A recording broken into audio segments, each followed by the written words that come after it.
안녕하십니까, 강지연입니다. 오늘로써 국내 코로나19가 발생한 지 100일이 됐습니다. 국내 사태가 가장 심각했던 2월 말에는 신규 확진자 수가 900명을 넘어서기도 했죠. 하지만 최근에는 10명 안팎으로 신규 확진자 증가폭이 유지가 되고 있습니다. 시민들의 적극적인 참여와 또 의료 현장에서 애쓰는 의료진들이 있기에 가능한 일이 아니었나 싶습니다. 모두에게 감사와 응원의 말씀을 전해보고요. 하지만 여전히 확진자가 발생하고 있기 때문에 안심할 수만은 없습니다. 조금 더 힘을 내주시고 방역 지침도 잘 따라주시길 바라겠습니다. 시민의 방송 TBS는 매일 아침 9시부터 9시 50분까지 TV와 유튜브를 통해 코로나19 특집 생방송을 보내드리고 있습니다. 질병관리본부에 따르면 어제 0시 기준으로 누적 확진자 수는 총 1,738명으로 집계됐습니다. 자, 먼저 서울 상황실에 나가 있는 기자 연결해서 지난밤 주요 내용 또 현재까지 소식들 정리하겠습니다. 서효선 기자. 네, 서울시 재난안전대책본부에 나와 있습니다. 네, 전국 코로나19 확진 현황부터 짚어주시죠. 국내 코로나19 신규 확진자가 사흘 연속 10명을 기록했습니다. 어제 0시 기준으로 국내 코로나19 확진자는 전일 집계 대비 10명 늘어난 1,738명입니다. 발생 원인별로 보면 신규 환자 10명 중 7명은 해외 유입 사례였습니다. 5명은 검역에서 확인됐고 경기와 충남에서 각각 1명이 나왔습니다. 나머지 신규 환자 3명은 지역사회 발생인데 대구에서 1명, 경기에서 2명이 확인됐습니다. 완치에 격리 해제된 사람은 전일 집계 대비 47명이 늘어서 모두 8,764명을 기록했고 완치율은 이제 81.6%까지 올랐습니다. 이렇게 완치율이 꾸준히 늘고 있는 가운데 재양성자도 계속 나와서 어제 0시 기준으로 국내에서 재양성자는 모두 268명으로 집계됐습니다. 지금까지 국내에서 확인된 사망자는 모두 243명으로 전날보다 1명 늘었습니다. 평균 치명률 2.26%를 보이고 있지만 특히 80세 이상에서는 23.92%까지 올라서 고령일수록 급격히 높아지고 있습니다. 그렇군요. 서울시 상황은 좀 어떤가요? 네, 서울은 어제 저녁 집계에서 신규 확진자 4명이 나왔습니다. 4명 모두 해외 유입 관련 사례인데요. 자치구별로 보면 강남이 2명, 관악과 성북에서 각각 1명이 나왔습니다. 먼저 강남구 63번 확진자는 영국에서 근무하다가 지난 11일 입국해서 자가격리 중이었던 39살 여성입니다. 입국한 후 25일까지 2주간의 자가격리 중에는 아무런 증상을 보이지 않았지만 자가격리 해제자에 대한 재검사에서 양성 판정을 받았습니다. 어제 함께 확인된 강남구 64번 확진자는 러시아에 유학 중이던 15살 남학생입니다. 그제 입국한 직후 강남구 보건소에서 검사를 받고 어제 오전 양성 판정을 받았습니다. 관악구 44번 확진자는 18살 남성으로 지난 18일 필리핀에서 입국한 뒤에 자가격리 중이었다가 확진 판정을 받았습니다. 성북구 24번 확진자는 미국에서 지난 25일 입국한 37살 여성으로 마찬가지로 자가격리 중이었다가 확진 판정을 받았습니다. 이로써 어제 저녁 6시 기준으로 서울의 코로나19 확진자는 모두 633명으로 늘었습니다. 이 가운데 해외 유입 관련 확진자는 모두 254명으로 전체 확진자 가운데 40.1%를 차지하면서 주요 발생 원인 중 가장 많습니다. 네, 해외에서 유입된 확진자들이 계속해서 추가가 되고 있는 상황이고 또 안다즈 서울 강남 호텔 직원이 확진되면서 관련자들을 전수조사했잖아요. 결과는 어떻게 나왔습니까? 네, 어제 오전 10시 기준으로 검사 대상 146명 중 110명은 음성으로 확인됐다고 서울시가 밝혔습니다. 확진자를 제외한 나머지 35명은 아직 검사를 받지 않았거나 검사 결과가 나오지 않은 경우입니다. 앞서 이 호텔 직원인 경기 하남시 7번 확진자는 이달 5일에 첫 증상이 나타났고 지난 24일 확진 판정을 받았습니다. 이 확진자의 부모도 지난 23일과 24일 각각 확진 판정을 받은 것으로 알려졌습니다. 직원이 확진 판정을 받자 같은 날부터 이 호텔은 방역 조치를 실시한 후에 즉시 폐쇄 조치에 들어가서 내일까지 폐쇄될 예정입니다. 네, 알겠습니다. 한편 서울시가 재난 긴급 생활비의 사용 기한을 8월 말까지로 연장했군요. 네, 서울시가 재난긴급 생활비로 지급한 서울사랑 상품권과 선불카드의 사용 기간이 기존 6월 말에서 오는 8월 말까지로 연장됩니다. 서울시는 실질적으로 시민들이 재난긴급 생활비를 사용할 수 있는 시간적 여유가 많지 않다는 판단하에 사용 기한을 2달 연장한다고 설명했습니다. 기한은 자동 연장 처리되기 때문에 서울사랑 상품권이나 선불카드를 지급받은 시민은 별도의 변경 절차 없이 오는 8월 말까지 이용할 수 있습니다. 예, 그리고 국내 관광 산업도 피해 규모가 나날이 커지고 있습니다. 또 이와 관련해서 서울시가 관광 산업 살리기에 앞장을 섰네요. 네, 코로나19 여파로 여행사와 숙박업, 항공사 등의 피해가 갈수록 커지는 상황에서 서울시가 고부가가치 전시 사업인 마이스 기업 500개에 각 500만 원씩 사업비를 지원하기로 했습니다. 공연이나 전시 서비스업 등 부분 마이스 기업도 지원 대상에 포함해서 사각지대가 없도록 한다는 방침인데요. 선정된 업체는 마이스 행사 기획과 개발 등 행사 재개를 위해 필요한 사업비 일부를 지원받게 됩니다. 접수 기간은 다음 달 4일부터 15일까지며 서울관광재단 홈페이지를 통해 신청하면 됩니다. 지금까지 서울시 재난안전대책본부에서 TBS 서유선입니다. 네, 서유선 기자 수고하셨습니다. 이어서 코로나19에 대해 좀 더 자세하게 상황 살펴보겠습니다. TBS 보도본부의 이민정 기자와 함께합니다. 어서 오십시오. 네, 안녕하세요. 자, 국내에서 코로나19 확진자가 발생한 지 오늘이 100일째가 되는 날입니다. 지난 100일 동안을 돌아보면 정말 고비도 많고 어려움도 많았던 것 같아요. 네, 그렇습니다. 1월 20일에 중국 우한에 거주하던 여성이 우리나라로 입국하면서 첫 확진자가 나왔는데 이후 2월 초까지만 하더라도 하루 확진자 수가 한 자릿수였습니다. 네. 또 어떤 날에는 아예 확진자가 없어서 안정 국면에 접어든 것 아니냐 이런 전망도 있었는데요. 문제는 2월 중순부터 이 신천지 대구 교회에서의 집단 감염으로 전파 속도가 빨라지면서 확진자가 급증했는데요. 네. 이 공식 집계상 하루 신규 확진자가 900명을 넘은 날도 있었고요. 이 정신병원, 요양병원, 콜센터 등 이 곳곳에서 집단 감염이 이어지면서 방역 당국도 국민들도 힘든 시간을 보냈습니다. 네, 맞습니다. 한때는 정말 몇백 명, 900명 이상까지 하루에 신규 확진자가 추가됐던 그런 시기도 있었는데요. 참 힘든 시간들이었죠.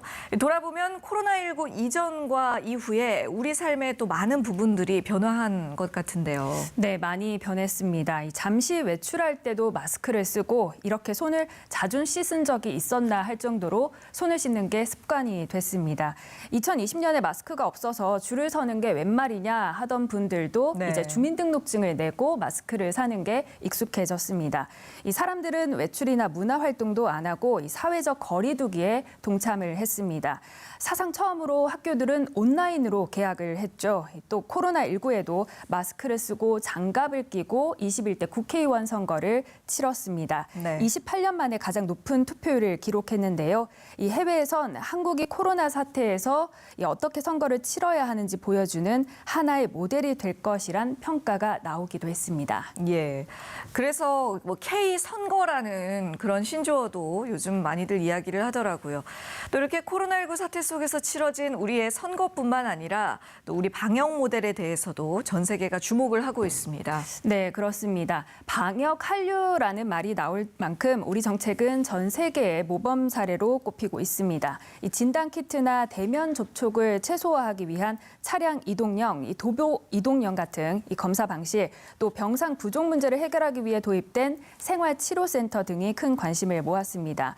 세계 여러 나라에서 우리 방식을 도입하고 있는데요. 정부는 우리의 방역 모델을 K-방역 이렇게 부르면서 전 세계와 공유할 생각입니다. 예.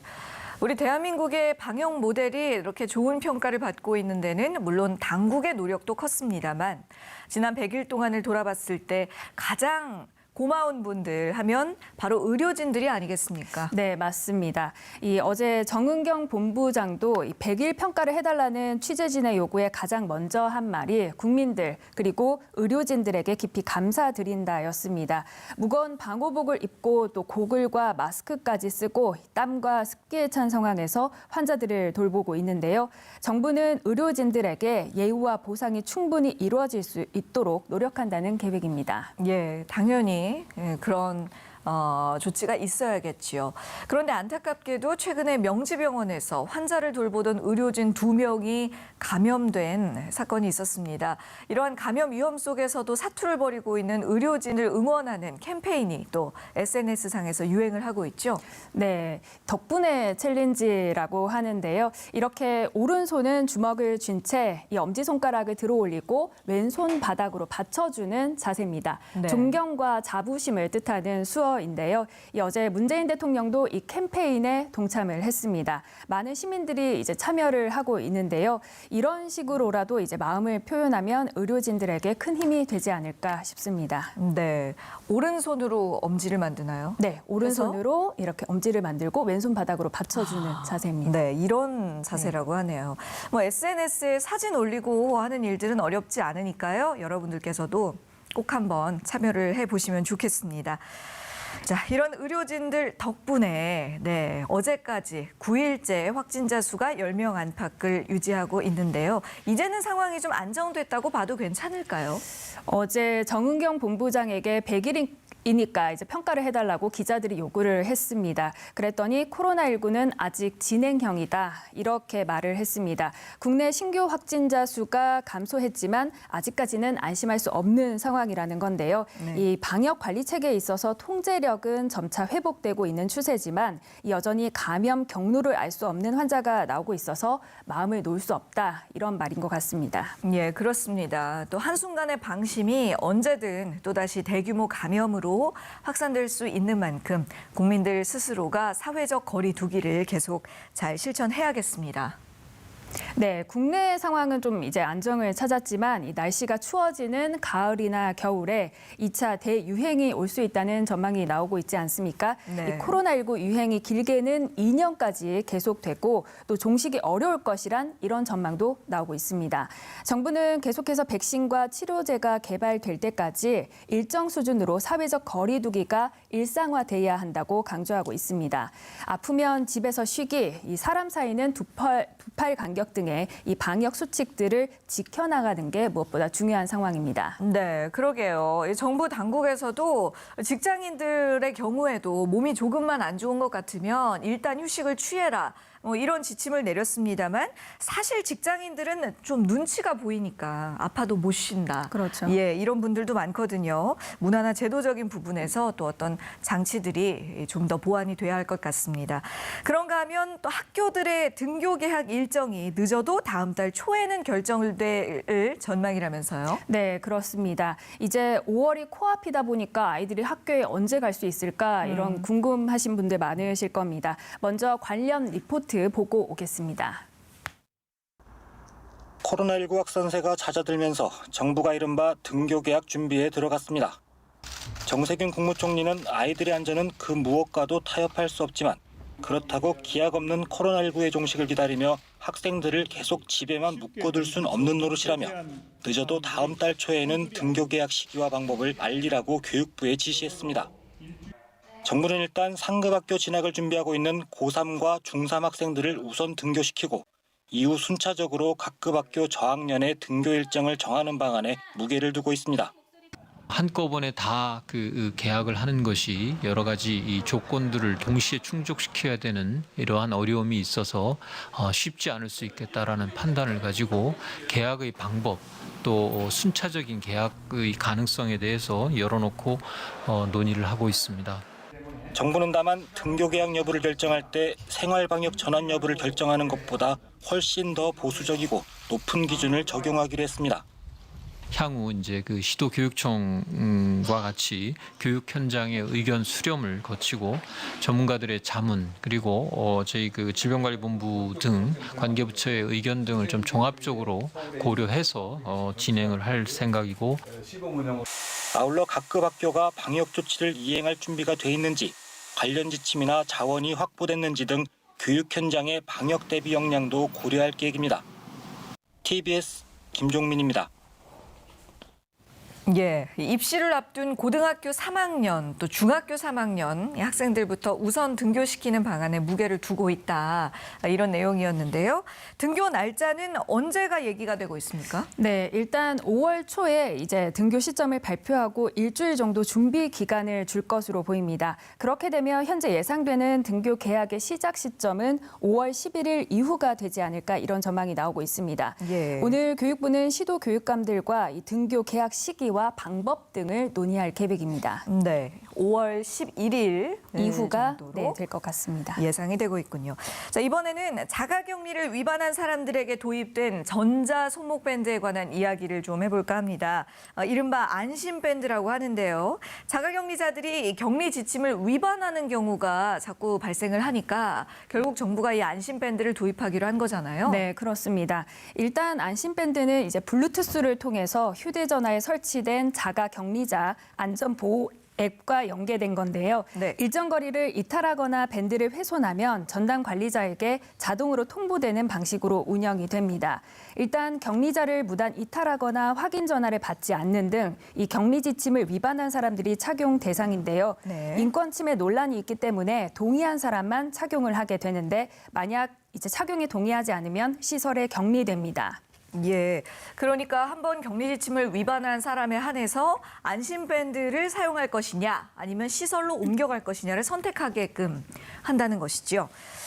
자, 그리고 어제는 긴급 재난지원금 지급과 관련해서 국회 상황을 또 전해드렸었는데요. 어제보다 더 진전된 내용이 있었나요? 네, 있습니다. 일단 본회의 일정이 확정이 됐습니다. 여야는 내일 긴급 재난지원금을 지급하기 위한 2차 추경안을 처리하기로 합의했습니다. 당장 오늘 오전에 예결위 전체 회의를 열어서 추경안 심사에 들어가는데요. 네. 이 심사 과정에서 국채 발행 규모를 놓고 여야가 이견을 조율하는 게 마지막 변수가 될 전망입니다. 본회의는 내일 밤 9시에 예정돼 있는데 이제 추경안이 계획대로 통과된다면 다음 달에 전 국민에게 긴급 재난지원금이 지급됩니다. 4인 가족 기준으로 100만 원입니다. 예, 코로나19로 경제적인 어려움을 겪는 분들에게 실질적인 도움이 좀 될 수 있도록 더 이상의 갈등 없이 신속하게 처리되길 바라겠습니다. 계속해서 해외 상황도 살펴보도록 하죠. 전 세계 확진자가 지금 어느 정도까지 늘었습니까? 네, 이제 전 세계 확진자 300만 명을 넘어섰습니다. 실시간 통계 사이트 월드오미터에 따르면 전 세계 확진자는 지금까지 305만 명입니다. 네. 중국이 코로나19 발병을 세계보건기구에 보고한 지난해 12월 31일 이후에 118일 만에 이제 300만 명을 넘어선 건데요. 네. 지난달 중순부터 전 세계 확진자 수가 급격히 증가해서 이달 2일에 100만 명, 15일에 200만 명을 찍고 다시 12일 만인 어제 300만 명을 기록한 겁니다. 와, 그러니까 한 달 안에 100만 명에서 300만 명으로 3배가량이 훌쩍 증가를 한 건데요. 그중에서도 확진자 수가 가장 많은 국가인 미국의 경우는 지금 확진자 100만 명을 돌파한 상황이라면서요. 네, 미국 누적 확진자가 100만 8천 명까지 늘었습니다. 전 세계 3분의 1에 달하는 확진자가 미국에서 나온 건데요. 이제 사망자는 5만 6천 명으로 전 세계 사망자의 4분의 1을 차지하고 있습니다. 누적 확진자 수가 100만 명을 넘어섰지만 이 미국의 확산세는 다소 꺾인 모습인데요. 예. 그래서 미용실과 체육관 등 일부 업종이 이미 영업을 시작한 곳이 있고요. 가장 큰 타격을 받은 뉴욕주도 다음 달 15일 이후부터 제조업과 건설업을 시작으로 이 사업체들의 영업장 문을 열겠다는 계획을 밝혔습니다. 하지만 이렇게 빨리 경제 재가동에 나선 것에 대해 2차 확산으로 이어질 수 있다는 우려가 나오고 있습니다. 예, 그러게요. 조금은 이른 것이 아닌가라고 보는 의견들도 많더라고요. 자, 또 아프리카에서도 확진자가 빠르게 늘고 있다는 소식입니다. 네, 아프리카에서는 확진자 수가 한 주 사이에만 40% 이상 늘어나서 3만 명을 넘어섰습니다. 남아프리카 공화국, 이집트, 모로코 등지의 확진자 수가 각각 4천 명을 넘겼는데요. 아프리카의 보건 환경이 좋지 않기 때문에 이 피해 규모가 더 커질 수 있다는 우려가 나오고 있습니다. 네. 위생과 영약, 이 면역 등을 고려하면 아프리카의 확진자는 보도되는 것의 10배 이상일 것이다. 이런 전망도 나오고 있습니다. 예, 아무래도 여러 가지 의료적 체계나 인프라가 상대적으로 잘 갖춰져 있지 않은 곳이기 때문에 또 확산세에 있어서 더 우려가 되는 부분인 것 같네요. 이런 가운데 코로나19 종식을 선언한 나라도 나왔군요. 네, 그렇습니다. 뉴질랜드가 코로나19 종식을 선언했습니다. 저신다 아던 뉴질랜드 총리는 이제 더 이상 보고되지 않은 지역사회 감염은 없다면서 코로나19와의 전쟁에서 승리를 선언했습니다. 코로나19 종식을 선언한 뉴질랜드는 이제 앞서 선포한 전국적인 봉쇄 조치들을 완화할 예정인데요. 뉴질랜드는 누적 확진자 수가 1,400여 명, 사망자는 19명입니다. 네. 자, 마지막으로 중국 상황 살펴보겠습니다. 베이징과 상하이 같은 대도시에 있는 학교들이 개학을 했다고요? 네, 일단 수도 베이징과 상하이, 광둥성이 단계적 개학에 들어갔습니다. 석 달 만에 학교 문이 열린 건데요. 이 베이징에서는 일단 고등학교 3학년부터 등교를 했고요. 네. 상하이와 광둥성은 고3, 중3, 1억 학생들이 동시에 개학을 했습니다. 이런 가운데 중국 저장성의 한 초등학교에서 아이들에게 1m짜리 모자를 씌워 수업을 받도록 한 모습이 공개가 되면서 화제가 됐는데요. 이 아이들은 자발적으로 거리 두기를 하기가 쉽지 않은 만큼 1m 안전거리를 유지해야 한다는 걸 몸소 실천하게 한 아이디어도 선보였습니다. 예. 아이들이 재밌어 할 만하고, 예, 또 자발적으로 지키기가 어려운 나이대이기 때문에 좋은 아이디어가 될 수 있겠네요. 지금까지 TBS 보도본부 이민정 기자와 이야기 나눴습니다. 수고하셨습니다. 지금 여러분께서는 TBS 코로나19 특집 생방송과 함께하고 계십니다.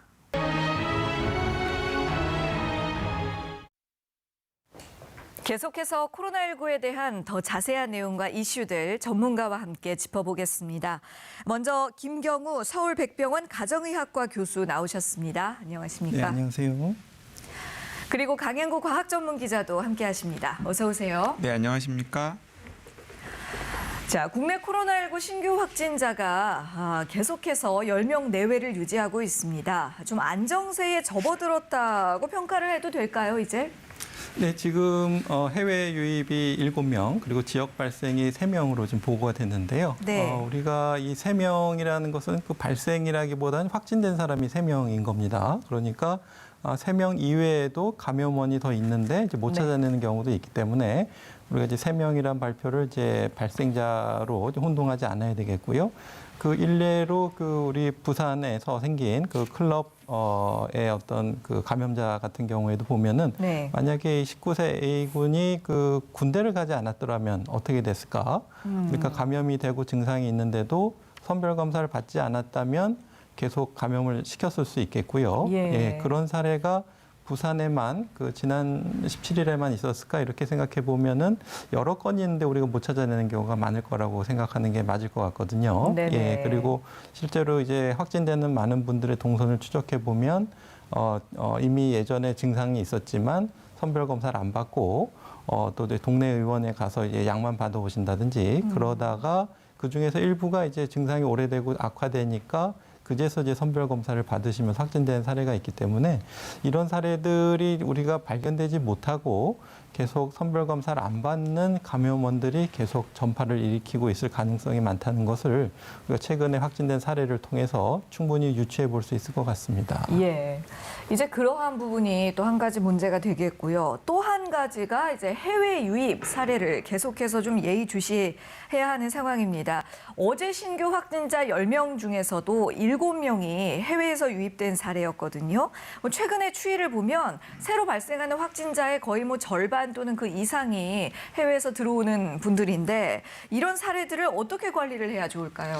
네, 어제 발생하신 분들의 이제 국가별로 분류를 해보면은요, 뭐 워낙에 다양합니다. 뭐 러시아에서 오신 분, 미국에서 오신 분, 영국에서 오신 분, 필리핀에서 오신 분. 그러니까 이 말은 무슨 말이냐면 지금 전 세계 어느 곳도 코로나19로부터 안전한 곳이 없다라는 것이거든요. 예. 그렇기 때문에 이제 국내 상황이 좀 진정이 되더라도 외국의 상황이 진정이 되지 않으면 계속해서 이제 해외에서의 압박은 피할 수가 없는 것이 될 텐데 네. 일단 지금은 굉장히 안정적으로 막아내고 있는 것으로 보입니다.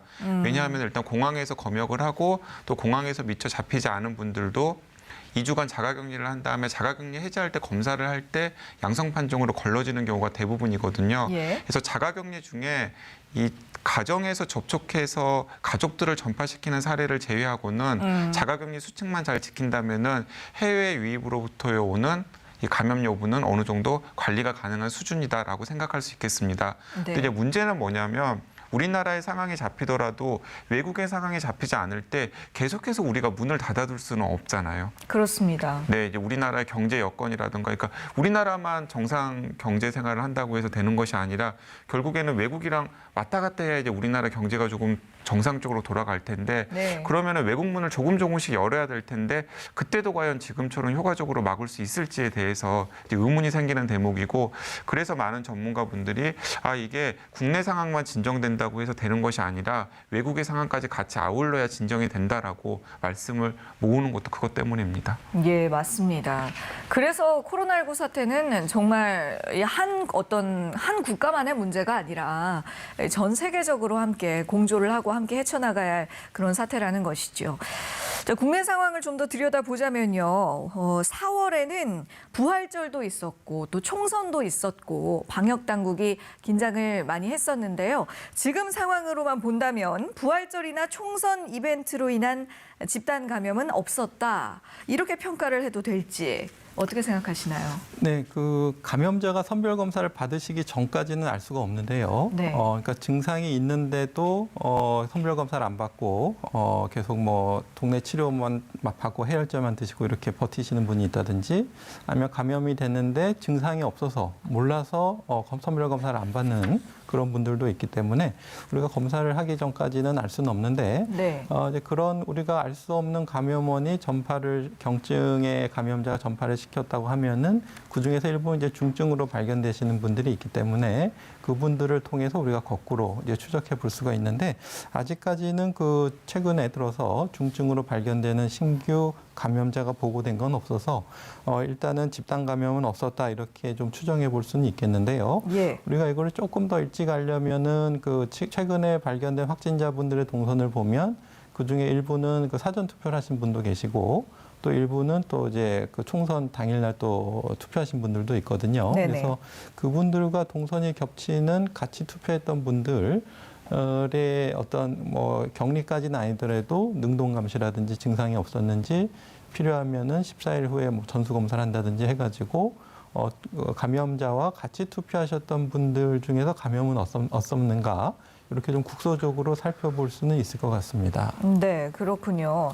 또 이 4월 달 부활절과 총선 때의 그 대처 부분이 앞으로 우리가 생활방역 체계로 전환을 하는 데 있어서 하나의 또 유의미한 지표가 될 수 있지 않을까 싶은데요. 네, 당연히 그렇습니다. 그러니까 2주 전에 이 부활절 이벤트 그리고 총선 이벤트를 지나면서 혹시 이제 1주, 2주 후에 그런 대형 이벤트들을 통한 추가 감염자들이 생기지 않을까 많이 걱정을 했었는데요. 네. 현재까지는 지금 많이 나오지는 않고 있기 때문에 다행스럽게 잘 넘겼다라고 생각을 하는데 네네. 근데 이런 대목도 생각은 해봐야 될 것 같습니다. 왜냐하면 최근 확진자 65명 중에서 감염 경로가 불명한 분이 한 6명 정도 되거든요. 예. 그러니까 방역 당국에서 감염 경로가 불분명한 분들이 5% 이하로 관리가 될 때 안정한 수준이다라고 했는데 65명 중에서 6명이면은 한 10%에 육박하는 숫자라고 할 수 있거든요. 그렇네요. 근데 이제 그분들 같은 경우에는 잡아냈기 망정이지 잡아내지 않았으면은 또 숨은 감염자의 형태로 여기저기서 바이러스를 전파할 가능성이 충분히 있었던 케이스라고 할 수 있겠습니다. 네. 이제 이런 대목들이 자꾸 나오기 때문에 지금 계속해서 긴장감을 늦추지 않아야 된다라는 이야기가 방역 당국에서 나오고 있는 것인데요. 그래서 뭐 부활절이나 총선 같은 큰 이벤트를 잘 치러낸 것에 대해서는 굉장히 만족스럽지만 예. 그럼에도 불구하고 6명이라고 하는 감염 경로가 불분명한 분들이 있었다라는 사실에도 좀 더 주목을 해야 될 것 같습니다. 네. 자, 이제 완화된 사회적 거리두기가 실시되고 또 온라인 개학이 시작되는 등 이렇게 분위기가 조금씩 바뀌어가면서 많은 분들이 등교 개학은 언제 시작될까 이 부분에 이제 관심이 참 많으실 거예요. 정부는 5월 초에 발표를 하겠다는 입장인데요. 먼저 정세균 국무총리의 발언부터 함께 들어보시죠. 교육부에서는 늦어도 5월 초에는 등교 개학 시기와 방법을 국민 여러분께 알려드릴 수 있도록 제반 절차를 진행해 주시기 바랍니다. 특히 입시를 앞둔 고3, 중3 학생들을 우선 고려하여 이들부터 순차적으로 등교시키는 방안에 대해 집중적으로 의견을 수렴해 주실 것을 당부드립니다. 감사합니다. 예. 앞서 저희 TBS 이민정 기자와도 잠시 언급을 했습니다만 이제 입시를 앞둔 고3 또 중3 학생들부터 순차적으로 등교 개학을 실시를 하겠다는 것인데 다른 나라 대만의 경우에는 현재 등교 개학을 계속해서 해오고 있지 않습니까? 대만의 사례에서 우리가 참고해 볼 만한 것도 있지 않을까요? 뭐 그 등교 관련해서 이제 말씀을 좀 드리면 사실은 가닥을 잡은 것 같습니다. 그러니까 네. 5월 중순 때부터 고3, 중3부터 순차적으로 등교하는 것으로 이미 가닥을 잡은 것 같은데 이 대만의 사례랑 비교를 해보면은 약간 좀 문제되는 지점들이 있기는 합니다. 왜 문제되는 지점들이 있냐면 대만 같은 경우에는 일단은 개학을 하기 전에 학교별 검역 체계를 마련하는 데 굉장히 신중을 기했고요. 네. 그리고 또 그 검역 체계가 제대로 마련되었는지에 대한 평가를 거친 다음에 개학을 했었거든요. 근데 지금 방역 당국이나 혹은 정부에서 이제 위에서 5월 중순 정도면 고3이나 중3 정도는 먼저 개학을 시켜야 되고 순차적으로 개학을 해야 되지 않느냐 지침이 나오니까 지금 국내에서는 일선 학교에서 이제야 막 중구난방식으로 검역 체계를 마련하는 상황이거든요. 네네. 그렇기 때문에 뭐 현장의 교사분들의 말씀을 들어보면은 그 한정된 교실에서 아이들 간의 거리를 1m, 2m 이격할 수 있을지부터 시작해서 뭐 급식 그리고 또 등하교 때 관리 등등 여러 가지 혼란스러운 것들이 굉장히 많은데 예. 그런 것들이 제대로 구비가 되어 있지 않은 상태에서 개학을 했을 경우에 여러 가지 시행착오들이 불가피하다라고 생각을 하시는 것 같습니다. 네. 그러니까 이제 대만의 사례를 보면은 그런 여러 가지 시행착오들을 최대한 예측을 해서 미리 학교별 검역 체계를 갖춘 다음에 개학을 실시했거든요. 예. 그래서 그 점을 조금 우리들도 배웠으면 하는 생각이 있습니다. 네. 각 학교별로 우선은 철저한 검역 체계를 완비를 해둔 다음에 개학을 하는 일이 중요하다는 말씀이셨어요. 그렇습니다. 또 등교 개학은 단순히 학생들이 다시 학교에 나간다라는 의미를 넘어서 우리 사회에서 하나의 그 시그널로 받아들여진다는 해석이 많습니다. 이게 무슨 이야기냐면 등교 개학을 하게 되면 이제 우리가 사회적 거리두기를 종료할 수 있구나. 다시 코로나 이전의 삶으로 일상으로 돌아가는가 보다. 이렇게 받아들이는 분들도 많이 있을 거라는 얘기인데 이 등교 개학과 함께 우리가 주의해야 할 것들은 뭐가 있을까요? 네, 말씀하신 것처럼 절대로 그 해제되는 시그널로 받아들이셔서는 안 되실 것 같고요. 네. 또 위험을 무릅쓴다는 항상 경각심을 가지셔야 될 것 같고요.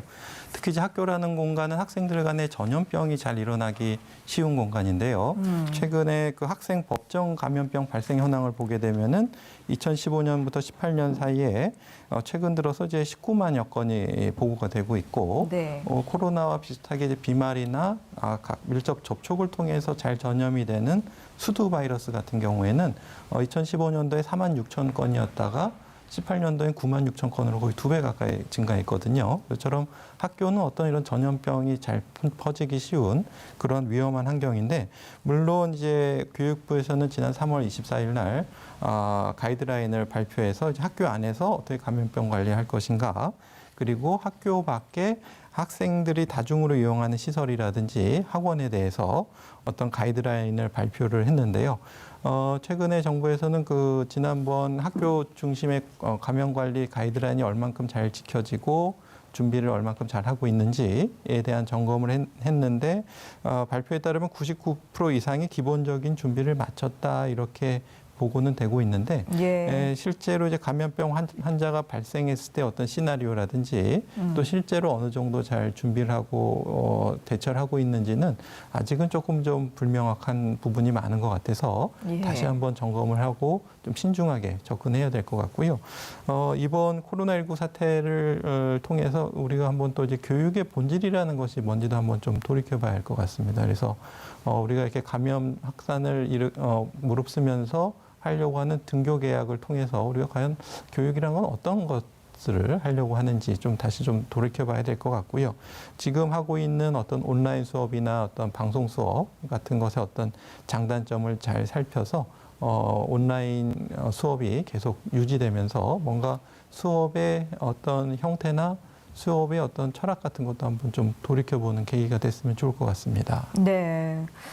예, 맞습니다. 지금 말씀해 주신 것대로 이번 코로나19 사태를 계기로 어떤 우리 교육 시스템에 대한 성찰 그리고 앞으로 나아갈 어떤 교육 체계의 변화에 대해서 또 한 번 더 고민해 볼 수 있는 계기로 또 작용을 할 수도 있겠네요. 자, 이번에는 부산 클럽에서 확진자가 나온 바로 그 사건에 대해서 좀 이야기를 나눠보겠습니다. 입대를 앞두고 클럽에 갔던 남성이 확진 판정을 받았고요. 그와 접촉한 친구 역시 감염이 됐거든요. 자, 이것이 무엇을 시사하느냐 하면 사회적 거리 두기가 완화가 돼가면서 젊은 층들이 다시 술집이라던가 클럽이라던가 이런 유흥가 쪽으로 다시 경각심 없이 몰리고 있어요. 좀 걱정스러운 부분인데 어떻게 보시는지요? 네, 이제 가장 걱정이 되는 대목 중에 하나입니다.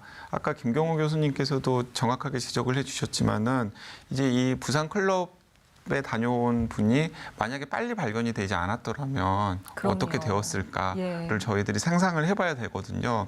이제 클럽의 상황도 그렇게 좋지는 않습니다. 클럽 방명록에 있는 방문자가 515명이었는데 사실은 그 방명록의 숫자도 정확한지조차도 지금 약간 의심을 해봐야 되는 상황이고요. 맞아요. 그리고 또 방명록에 있는 분들 중에서 127명이 연락이 안 되는 상황입니다.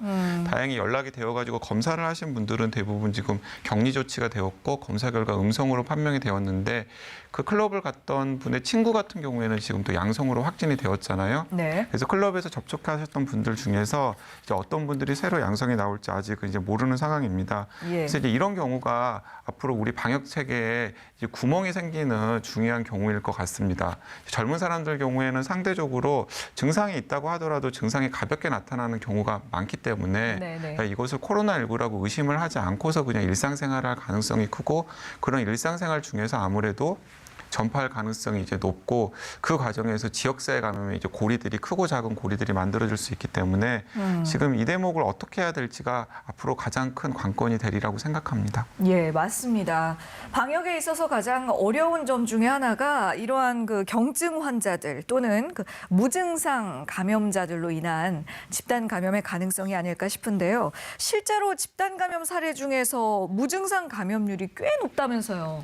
네, 그렇습니다. 이제 구로 콜센터 같은 경우는 약 8.2%였고요. 의정부 성모병원도 약 30%, 애청군도 약 36%였는데 이렇게 이해를 하시면 될 것 같아요. 무증상 하니까 굉장히 좀 무섭기도 하고 너무 미스터리하게 느껴지기도 하는데 예. 사실 그 무증상이라는 답변 자체가 이제 본인이 증상을 자각했는지를 대한 답변이기 때문에 사실은 사람마다 너무나도 다르거든요. 그렇죠. 건강에 좀 예민하신 분들은 아주 가벼운 목잠김이라든가 약간의 열기운이 있어도 증상이 있다라고 생각하실 수도 있고 네. 이제 평소에 이제 그런 것들을 대수롭지 않게 느끼셨던 분들은 나는 아무런 증상이 없었어요라고 이제 판단할 수도 이제 있는 거거든요.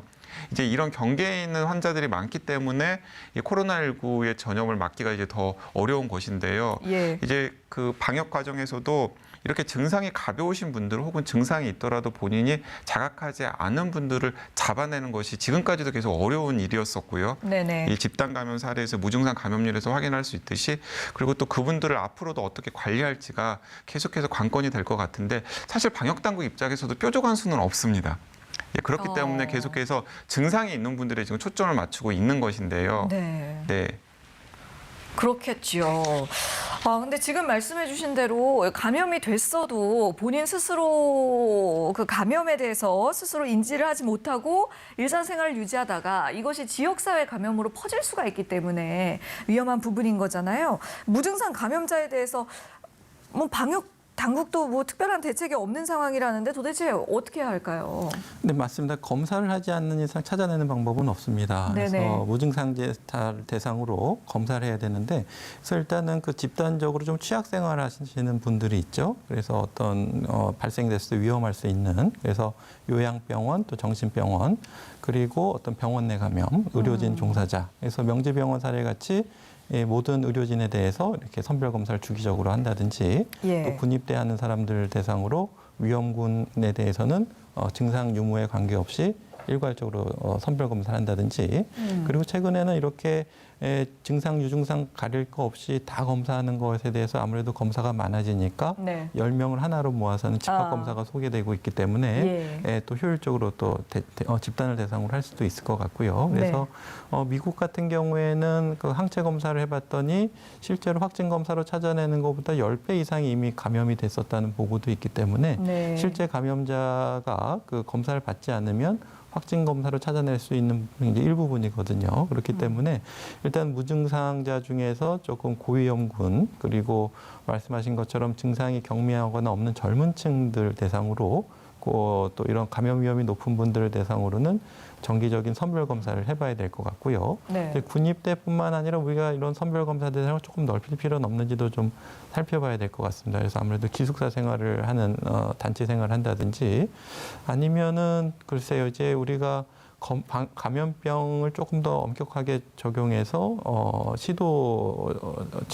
지자체장의 어떤 권한으로 위험 집단 유흥 시설에 대해서는 이렇게 선별 검사를 직접 나가서 검체 채취를 한다든지, 그래서 고위험군에 대한 무증상자 가능성에 대한 관리가 필요할 것 같고요. 네. 그리고 또 이제 증상이 있는데 숨기거나 검사를 안 받는 분들도 계실 수가 있거든요. 그렇기 때문에 증상이 있는 분들이 좀 쉽게 검사받을 수 있도록 좀 접근성을 좀 높여야 될 것 같고, 예. 또 이런 분들이 주로 이제 동네 병의원 가서 그냥 감기약 타실 수가 있거든요. 네네. 그래서 그런 증상이 좀 의심되는 분들을 어떻게 좀 선별 검사로 잘 유도해서 검사를 할 것인가, 이것에 대한 고민이 좀 필요할 것 같습니다.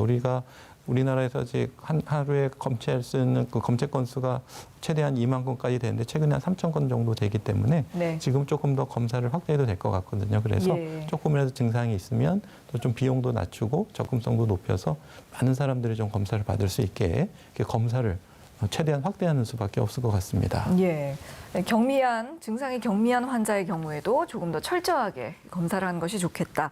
그런데 무증상자에 대해서 또 이 부분이 궁금해요. 무증상 감염자의 경우에는 전염력이 어떤가요? 무증상 감염자의 경우에는 전염력은 상대적으로 낮습니다.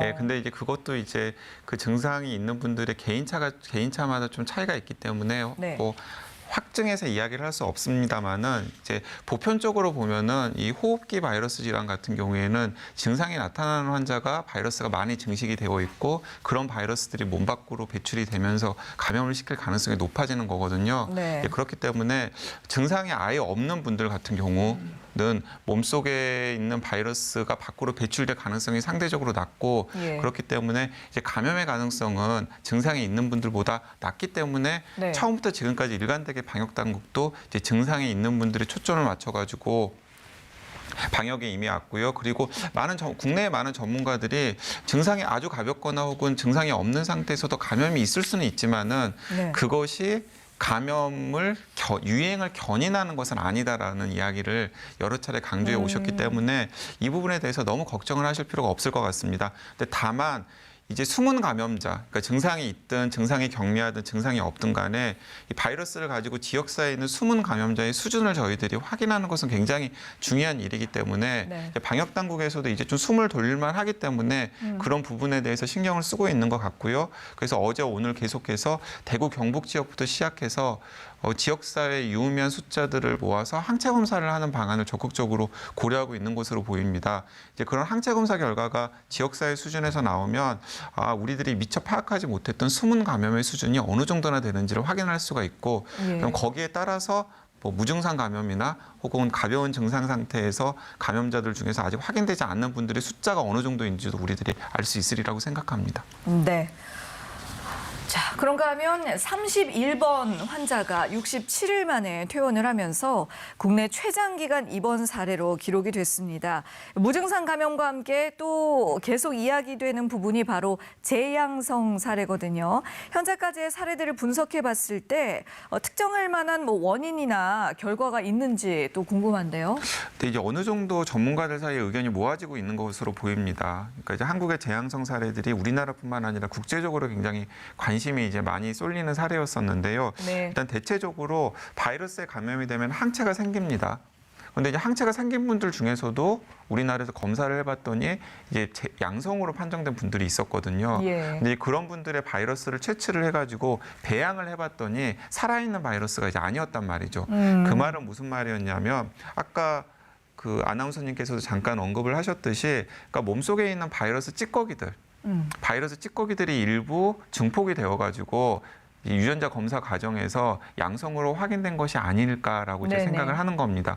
그래서 이 재양성 사례 같은 경우는 실제로 죽은 바이러스 조각이 검사되었을 가능성이 굉장히 높고 그리고 실제로 검사를 해보니까 바이러스를 배양했을 때 그 바이러스가 살아있지도 않았고 또 이 재양성 사례로부터 감염을 시킨 사례도 현재까지는 보고된 바가 없거든요. 네. 예, 그래서 우리나라가 워낙에 적극적으로 검사를 하고 그 PCR 검사 키트에 이 예민함 때문에 생기는 해프닝으로 나중에 판명이 되지 않을까라고 조심스럽게 생각을 해봅니다. 예, 잘 알겠습니다. 자, 그리고 요즘 들어 또 한 가지 걱정되는 것이 바로 의료진들의 감염입니다. 어제 명지병원 간호사 2명이 확진 판정을 받았는데요. 바로 감염 환자를 치료하던 정말 일선에 나서서 일을 하던 분들이었죠. 의료진들도 이제는 정말 많이 지쳐 있을 텐데요. 현재 현장에서의 의료진들 상황은 좀 어떻습니까? 네, 의료진분들이 이제 코로나19에서 아무래도 이제 코로나19 관련해서 선별검사소라든지 경증치료센터 그리고 중환자 또 코로나19뿐만 아니라 코로나19가 아닌 진료를 하시는 분들도 호흡기 증상이 있고 열이 나시는 분들은 사실 쉽게 진료하기가 어려웠거든요. 근데 네. 확실히 이제 코로나19 확진자도 줄고 또 무엇보다도 이제 호흡기나 발열 증상으로 병원을 찾으신 분들 자체가 좀 많이 줄었거든요. 그래서 좀 많이 부담은 줄었습니다만은 아직도 중증 이상의 환자가 40명이 넘고 그래서 최일선에 계시는 분들 중에 아직도 좀 힘드신 분들도 많이 계시고요. 예. 하지만 전반적으로는 조금 부담은 줄었지만 그래도 혹시라도 코로나19 환자가 다른 환자에 섞여서 병원 내로 진입해서 다른 환자들을 감염시키지 않을까 항상 노심초사하고 있습니다. 예. 자, 마지막 질문 한 가지만 더 드리겠습니다. 이제 생활방역 체계로의 전환을 앞둔 지금 정부는 방역과 일상의 지혜로운 공유가 필요하다라고 말했는데요. 이것을 어떻게 이루어야 할지 짧게 한마디 부탁드릴게요. 네, 일단 일상과 방역에서 말하는 일상은 우리가 예전의 일상은 전혀 아닙니다. 새로 바뀐 일상이기 때문에 우리 방역 지침이 적용된 새로운 일상에 적응하시고 이것이 더 앞으로 우리 발전된 사회를 더 위기가 기회가 될 수 있는 더 긍정적인 신호로 받아들일 수 있기 때문에 새로운 일상을 찾고 적응하시는데 노력하셔야 될 것 같습니다. 네, 강양구 기자께도 한마디 부탁드립니다. 네, 뭐 저도 같은 생각인데 이제 흔히 뉴노멀 이야기를 하고 있지 않습니까? 예. 그러니까 이제 코로나 시대에 우리가 어떻게 현명하게 대응해야 될지에 대해서 좀 더 고민을 많이 해야 될 것 같고요. 네. 그런 고민이 전제된 일상이 우리가 이제 앞으로 살아갈 일상이라고 생각합니다. 네. 네. 자, 지금까지 김경우 서울백병원 가정의학과 교수 그리고 강양구 과학전문기자와 말씀 나눴습니다. 두 분 수고하셨습니다. 네, 감사합니다. 감사합니다. 오늘 준비된 내용은 여기까지입니다. 건강한 하루 보내십시오. 고맙습니다.